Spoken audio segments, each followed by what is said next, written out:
ആളുകളെ സംബന്ധിച്ചാകട്ടെ, ചീത്ത ആളുകളെ സംബന്ധിച്ചാവട്ടെ, അവരെ സംബന്ധിച്ച് മോശം കഥകൾ പ്രചരിപ്പിക്കുന്നത് തടയുക. ഖുർആൻ, അള്ളാഹുവിന്റെ ഖുർആൻ ഒന്നാമത് ചെയ്തത് അതാണ്. ഇന്ന് 3 പേര് കൂടുന്നിടത്ത് ചെറുപ്പക്കാരൊക്കെ കടത്തിണ്ണയിലും അതുപോലെ തന്നെ ഏതെങ്കിലുമൊക്കെ ഇടവഴികളിലൊക്കെ കൂടിയിരുന്നിട്ട് എല്ലാവർക്കും പറയാൻ കുറെ പൊളിച്ച കഥകൾ ഉണ്ടാകും സമൂഹത്തിൽ, അല്ലേ? അവൾ ഇന്ന സ്ഥലത്ത് ഇന്ന പെണ്ണുപിള്ള ഇങ്ങനെ നടന്നു, അവരുടെ കൂട്ടത്തിൽ അങ്ങനെ ഇന്നലെ രാത്രി ഞാൻ കറണ്ട് പോയപ്പോ കണ്ടു, അല്ലെങ്കിൽ ഇന്ന കാക്ക ഇന്ന പ്രശ്നം ഉണ്ടായി. ഇങ്ങനെ സമൂഹത്തിൽ എപ്പോഴും കുറെ നാറിയ കഥകൾ പ്രചരിപ്പിക്കുന്ന കുറെ ചെറുപ്പക്കാരും ചായക്കടകളിൽ നിന്നുകൊണ്ട് പെണ്ണിന്റെ അഭിമാനം കൊണ്ട് കളിക്കുന്ന കുറെ ആളുകൾ നമ്മുടെ സമൂഹത്തിലുണ്ട്, എല്ലായിടത്തും, അല്ലേ? അതുകൊണ്ട് പരിശുദ്ധ ഖുർആൻ ഒന്നാമതായി മുമ്പോട്ട് വെക്കുന്നത് നിങ്ങൾ നോക്കണേ. ആയിഷ ബീവി റളിയല്ലാഹു തആല അൻഹയുടെ അപവാദം ഈ സമൂഹത്തിൽ അങ്ങോട്ട് പ്രചരിച്ചപ്പോ പടച്ച തമ്പുരാൻ അവിടെ ഉണ്ടായിരുന്ന മുസ്ലിമീങ്ങളോട് ചോദിക്കുന്ന ഒരു വർത്താനമുണ്ട്. എന്താണെന്നറിയോ? ബിസ്മില്ലാഹിർ റഹ്മാനിർ റഹീം ലൗലാ സമിഅ്തുമൂഹു ലന്നൽ മുഅ്മിനീന വൽ മുഅ്മിനാത്ത് ലന്നൽ മുഅ്മിനൂന വൽ മുഅ്മിനാത്തു ബിഅൻഫുസിഹിം ഖൈറാ ഖാലൂ ഹാദാ ഇഫ്കുൻ മുബീൻ. പരിശുദ്ധ ഖുർആൻ അന്നത്തെ ആയിഷ ബീവി റളിയല്ലാഹു അൻഹയുടെ അപവാദവുമായി ബന്ധപ്പെട്ട് ആ അപവാദത്തിന്റെ പ്രചാരകരായ മുസ്ലിമീങ്ങളെ ഉദ്ദേശിച്ചുകൊണ്ട് അറിഞ്ഞുകൊണ്ടോ അറിയാതെയോ ആയിഷ ബീവി റളിയല്ലാഹു അൻഹയുടെ കഥ സത്യമാണെന്ന് മനസ്സിലാക്കിയിട്ട് അന്യരോട് വിളമ്പി നടന്ന ചില മുസ്ലിമീങ്ങൾ ഉണ്ടായിരുന്നു. ആ മുസ്ലിമീങ്ങളെ സംബന്ധിച്ച് ഖുർആൻ പറയുന്നു, ലൗലാ സമിഅ്തുമൂഹു, ഈ സംഭവം അങ്ങോട്ട് കേട്ടപ്പോൾ ലന്നൽ മുഅ്മിനൂന വൽ മുഅ്മിനാത്തു ബിഅൻഫുസിഹിം ഖൈറാ, സത്യവിശ്വാസികളും സത്യവിശ്വാസിനികളും തങ്ങളെ കുറിച്ച് എന്തുകൊണ്ടാണ് നല്ലത് വിചാരിക്കാതിരുന്നത്? ആയിഷ ബീവിയുടെ അപവാദം ഈ സമൂഹത്തിൽ അങ്ങോട്ട് കേട്ടപ്പോ അതിനെ സംബന്ധിച്ച് നല്ലത് വിചാരിക്കാത്തത് എന്തായിരുന്നു?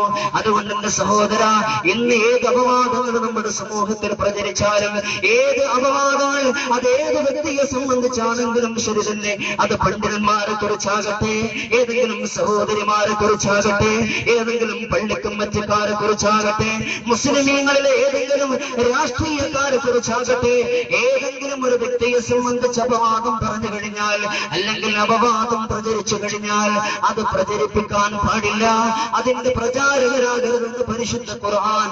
എന്നിട്ട് പറയുന്നു,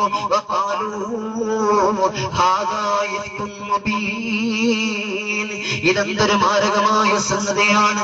ഒരു മുസ്ലിമിന്റെ അഭിമാനം ജനങ്ങൾക്കിടയിൽ പിച്ചു ചീന്തുന്നത് എത്രയോ ഭീകരമായ സംഗതിയാണെന്ന് മുസ്ലിമേ നിങ്ങൾ എന്തുകൊണ്ടാ പറയാതിരുന്നത്? ഇത്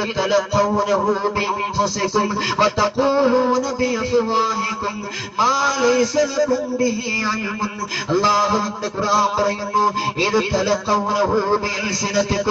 ആയിഷ ബീവിയുടെ മേലുള്ള അപവാദത്തിന്റെ പ്രചാരകരായി അത് നാവുകളിൽ നിന്ന് നാവുകളിലേക്ക് നിങ്ങൾ പകർന്നുകൊണ്ടിരുന്നു. നിങ്ങളുടെ നാവ് കൊണ്ട് ഇങ്ങനെ പറഞ്ഞുകൊണ്ടിരുന്നു, അത് നാവുകളിൽ നിന്ന് മറ്റുള്ളവരിലേക്ക് നിങ്ങൾ പറഞ്ഞു കൊടുത്തുകൊണ്ടിരുന്നു, അത് പകർന്നു കൊടുത്തുകൊണ്ടിരുന്നു. എന്നിട്ട് ഖുർആൻ പറയുന്നത് എന്താ? അതുകൊണ്ട് അല്ല നിങ്ങളെ ഉപദേശിക്കുന്ന മുസ്ലിമേ, അല്ലയാണ് നിങ്ങളെ ഉപദേശിക്കുന്നത്, ഇതുപോലുള്ള സമാനമായ ഒരൊറ്റ സംഭവത്തിന്റെയും പ്രചാരകർ മേലിൽ നിങ്ങളായി പോകാൻ പാടില്ലെന്ന് അന്നത്തെ മുസ്ലിമീങ്ങളെ ഉദ്ദേശിച്ചുകൊണ്ട് പരിശുദ്ധ ഖുർആൻ പറയാ. അല്ലാഹുവിന്റെ ഖുർആൻ പറഞ്ഞത് കേട്ടില്ലേ?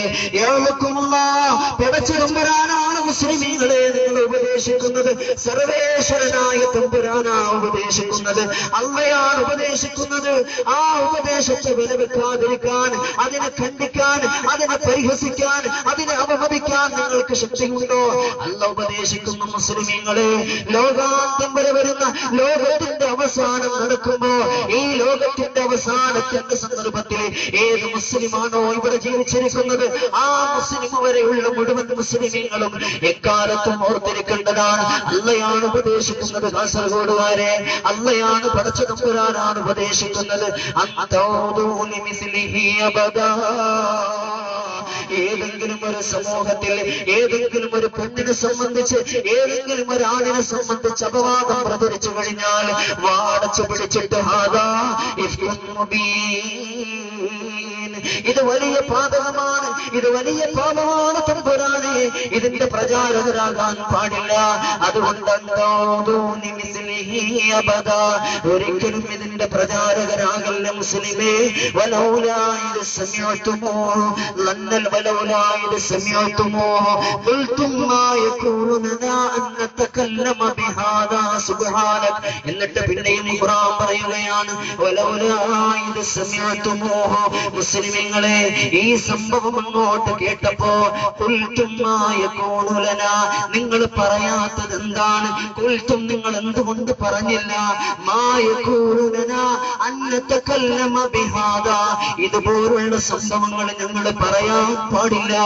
ഏതെങ്കിലും ഒരു മുസ്ലിമിനെ സംബന്ധിച്ച അപവാദങ്ങൾ നമ്മുടെ നാവുകളിൽ നിന്ന് പുറത്തേക്ക് വരാൻ പാടില്ല എന്ന് നിങ്ങൾ എന്തുകൊണ്ടാണ് പറയാതിരുന്നത് എന്ന് പടച്ച തമ്പുരാൻ ഖുർആൻ ചോദിക്കുകയാണ്. എന്നിട്ട് പടച്ചവൻ പറയുന്നു വതഹ്സബൂനഹു ഹയ്യനാ, നിങ്ങളത് വളരെ നിസാരമായിട്ടാ കാണുന്നത്. ഏതൊരു പെണ്ണിന്റെ അപവാദം സമൂഹത്തിൽ പ്രചരിപ്പിക്കുമ്പോഴും അത് നിങ്ങൾ നിസാരമായിട്ടാണ് കാണുന്നത്. പക്ഷേ വഹുവ ഇൻദല്ലാഹി അദീം, അല്ലാഹുവിൽ ഇത് വളരെ ഗൗരവമുണ്ട്. പടച്ച തമ്പുരാന്റെ അരികിൽ ഇതിന് വല്ലാത്ത ഗൗരവമുണ്ട്. നിങ്ങൾ നിസാരമെന്ന് കരുതുന്ന അന്യരുടെ അപവാദം ചായക്കടയിൽ വെച്ചിട്ട് എന്താണ് അപവാദം പ്രചരിപ്പിക്കുന്നത് നിങ്ങൾ നിസാരമായി കാണുന്നുവെങ്കിലും പടച്ച തമ്പുരാന്റെ അരികിൽ അല്ലാഹുവിന്റെ കോടതിയിൽ ഇതിന് വളരെ വിലയുണ്ട്. പടച്ച തമ്പുരാന്റെ കോടതിയിൽ ഇതിന് വല്ലാത്ത ശിക്ഷയാണുള്ളത്. അല്ലാഹു ഇതിനെ മഹാസംഭവമായിട്ടാണ് കാണുന്നത്.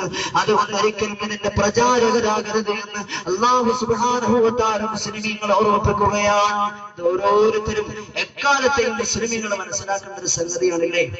നമ്മൾ നോക്ക്, ധാർമ്മികതയിൽ